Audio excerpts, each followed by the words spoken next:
So is that from God telling you? Not the response you were after last week then, Simon? No, I thought the first half,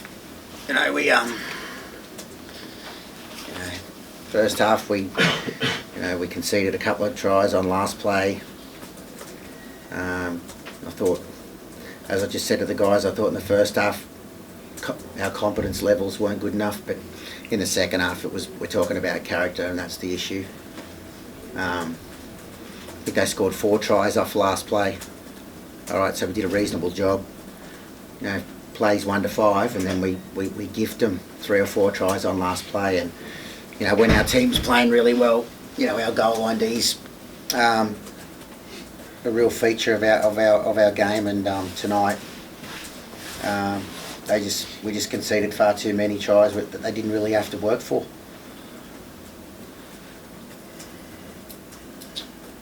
In terms of Wigan, Simon, would you say they just showed great desire in the end in terms of running harder than your boys?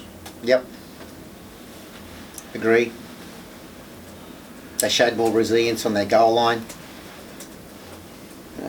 There was parts of our D that were good, but at a game, our goal line D is normally a strength of ours, and tonight it was appalling. And unfortunately, at the moment we just don't have enough players in our 17 that can get the job done. That's the reality of it. That's where we're at the moment.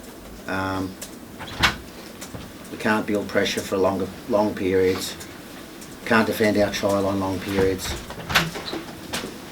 And a lot of it just comes down to individual accountability, and that's where we're at the moment. Any concerns about where you are in the league in terms of teams below you picking up points? Oh yeah, it's always a concern. I'm always one to look above and look at what we need to do to get into the 5. I don't really normally take notice of what's going down below, but the reality is we might need to start.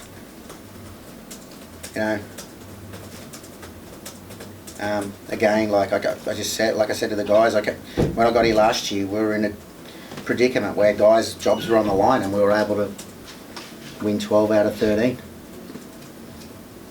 I said to the guys, is that what it's going to take for our jobs to start being on the line, for us to start putting in the effort required to win a Super League game?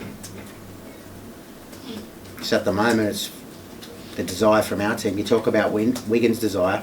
The desire from our team is questionable. At best, questionable.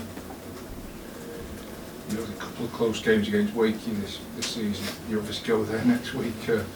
Again, it's an interesting game for them. Yeah, it is, and they're in a hole too, Wakey. I mean, what have they lost? 5 in a row. I'm not too sure how they went tonight. I think they lost. Lost, yeah. So they're going to be hungry. They're going to be wanting to put in a good performance at home, and they'll have confidence playing us. That's for sure. Like you said, we've had 2 close losses against them, and both of those games we were in position to win. So they're going to be confident they can turn us over next week. That's for sure. You mentioned that you didn't have enough players in your 17 to get the job done. Are you expecting, or can you say, are you expecting anybody back next week? Yeah, I think we'll get a few back next week. Look, I think the time's come for Leroy. We need to roll the dice with Leroy. I think he's going to, he's as red as he can be as far as training. We need to put him in to see where he's at. Obviously he's come off a pretty serious injury that's taken a long time to get right. So, we're just going to give him a game next week. It's as simple as that. While we've got some good young outside backs for the future, they, their performances are up and down at the moment, because, that's what happens when you're 18, 19 years old. So we'll have him back. Hopefully Jerry will be back. Dale Ferguson should be back, barring no more hiccups. He was playing this week until he had a little bit of an issue with his knee earlier in the week. So I would like to think those 3 will be back. But again, we'll monitor that early in the week. Well, Aaron Murphy counting that, was it just head injury? Yeah, look, it's a funny one, Murph, because they ruled him out after 15, leading up to the cut-off to get him back on. They ruled him out. They thought he might have broken his jaw, but I think you know, 5 minutes later they said he's right to go back on. But Murph's as tough as they come, and we talked to him at half time, and he wasn't given the signals that he was ready to come back on. I think his jaw might have just locked up or something. I haven't spoken to the doc about it, but he would have went back on if it was a dire situation. But hopefully it's just the laceration to him that's going to be the issue, and hopefully he'll be right to go. Any other questions? Thanks, lads.